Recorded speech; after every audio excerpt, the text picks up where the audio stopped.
અલગ અલગ જગ્યાએથી જે અહેવાલો આવી રહ્યા છે, એક તો શિક્ષકોની આમ પણ જગ્યા ખાલી હોય, ઉપરથી સરકારી ચોપડે શિક્ષક હોય છે હાજર, પણ હોય છે ક્યાંક વિદેશમાં તો ક્યાંક લાંબી રજા પર. તો ગુજરાતમાં શિક્ષણના અંધેર વહીવટનો એક પછી એક ખુલાસો થઈ રહ્યો છે.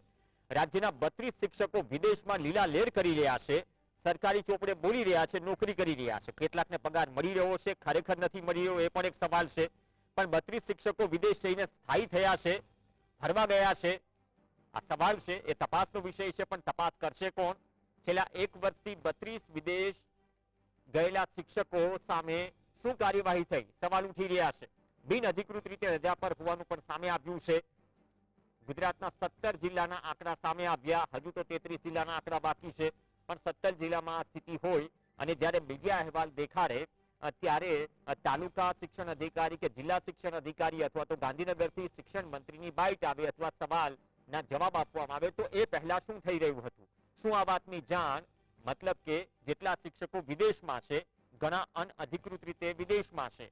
જેમ કે પાંછા ગામની પ્રાથમિક શાળાના શિક્ષિકાનો એક જે વિડીયો આવ્યો, ખુલાસો કર્યો. પણ મહત્વની વાત એ છે કે 1, 1.5 કે 2 વર્ષથી કે 3 વર્ષથી જે શિક્ષક ગેરહાજર છે અથવા તો ક્યારેક 6-8 મહિને લટાર મારીને સ્કૂલમાં લટાર મારીને જતા રહે છે, એ શિક્ષકને કોઈ પૂછવા વાળું છે કે નહીં? ઘણા કિસ્સામાં તો એવું પણ થયું છે કે તાલુકા શિક્ષણ અધિકારી જે ટીપીઓ છે તેમને મોકલી દેવાય છે કે આ પ્રકારની પરિસ્થિતિ છે. તાલુકા શિક્ષણ અધિકારી જિલ્લા લેવલે એટલે કે જિલ્લા શિક્ષણ અધિકારી પણ માહિતી મોકલે છે. પણ 1-1.5 વર્ષથી જો કાર્યવાહી ન થાય અને અત્યારે કાર્યવાહી કેમ થઈ રહી છે? શું મીડિયા તમને કડવી હકીકત તમારી આંખો સામે લાવે ત્યારે તમને તમારી જવાબદારી યાદ આવે? મંત્રી પ્રફુલ પાનસેરિયાએ વિદેશ ગયેલા અને ગેરહાજર રહેલાના શિક્ષકોના આંકડા આપ્યા, એટલે કે શિક્ષણ વિભાગ હરકતમાં તો આવ્યું છે અને શિક્ષણ વિભાગે દરેક જિલ્લા શિક્ષણ અધિકારીને તાકીદ પણ કરી છે કે તમારી પાસે જે દરખાસ્ત આવી છે અથવા દરખાસ્ત નથી આવી તો પછી અમને નામ મોકલો. તો 30 થી 31 શિક્ષકો છે, માત્ર 17 જિલ્લાના આંકડા છે. તો આ કઈ પ્રકારનો વહીવટ? 30-35 થી 40 હજાર શિક્ષકોની જે ગુજરાતમાં જગ્યા ખાલી હોય, કાયમી ભરતીઓ સામે સવાલ હોય. દાખલા તરીકે 5 શિક્ષક ઓન પેપર કોઈ શાળામાં ભણાવે છે, એમાંથી એક શિક્ષક 1.5 વર્ષથી વિદેશ છે, તો શિક્ષક તો ગેરહાજર છે, એની જગ્યાએ કોઈ ભરતી પણ નહીં થાય. કારણો ગજબ છે અને કારણોની તપાસ શું અત્યાર સુધી નહોતી થઈ શકતી? કે પછી જિલ્લા શિક્ષણ અધિકારી, તાલુકા શિક્ષણ અધિકારી કોઈની રહેમનજરથી કામ કરી રહ્યા છે? એ કચ્છ હોય કે બનાસકાંઠા હોય કે પછી છોટાઉદેપુરનો નર્મદા જિલ્લાના છોટાઉદેપુર કે નસવાડીના ગામડાઓ હોય, આ તમામ જગ્યાએ સ્થાનિક નેતાગીરી, સ્થાનિક ધારાસભ્યો કરી શું રહ્યા છે?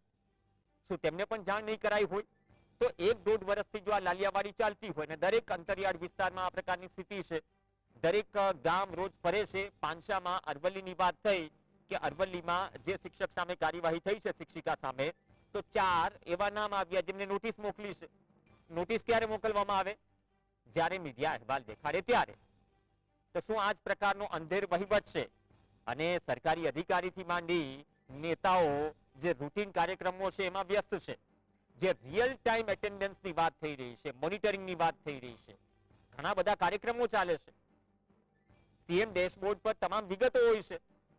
તો વિગતો લોકો ખોટી ભરી રહ્યા છે અથવા તો રિયલ ટાઈમ એટેન્ડન્સની આપણે જે વાત થઈ રહી છે, એ વિદ્યાર્થીઓ હોય કે શિક્ષકો હોય.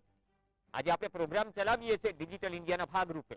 એપ્રોચ બહુ સારો છે, પણ આ એપ્રોચમાં ટેકનોલોજી હોવા છતાં જો આટલા મોટા છીંડા હોય ને છીંડા આડે થોડા આખાડા કાન કરવામાં આવે 1-1.5 વર્ષથી, અને જ્યારે બધી જ વસ્તુઓ પોટલામાંથી ખુલે ત્યારે ફટાફટ નોટિસો નીકળવામાં આવે અથવા તો નોટિસ આપી છે, જવાબ નથી આપ્યો શિક્ષકોએ.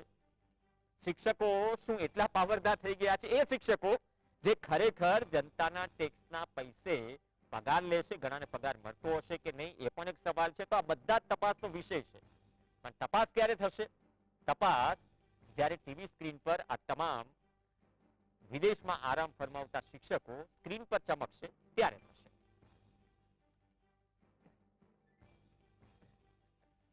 તો આ તરફ અમદાવાદ શહેર અને ગ્રામ્ય વિસ્તારમાં 14 શિક્ષકો ગેરહાજર હોવાનું સામે આવ્યું.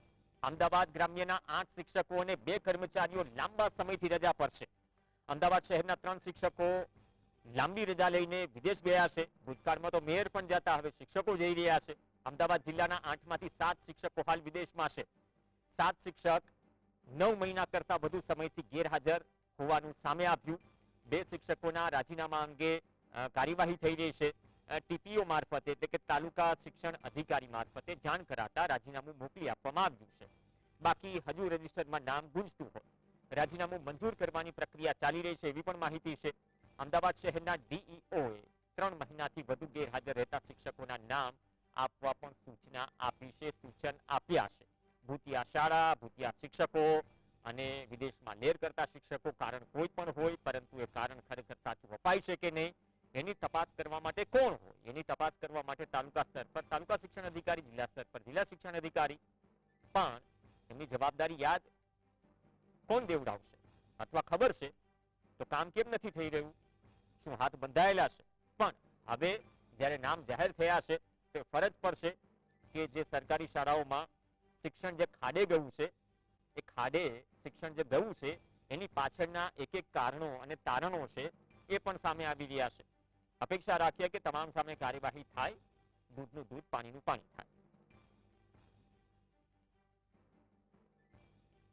મહિનાથી વધુ સમય સુધી સતત ગેરહાજર હોય તેવા 4 શિક્ષકો અમદાવાદ શહેરમાં મળ્યા છે. 3 આચાર્ય છે અને એક શિક્ષિકાબેન છે, જેઓ રજા મેળવીને શાળા સંચાલક મંડળની નિયમાનુસારની રજા મેળવીને અત્યારે વિદેશ ગયેલા છે તે પ્રકારની માહિતી મળેલી છે.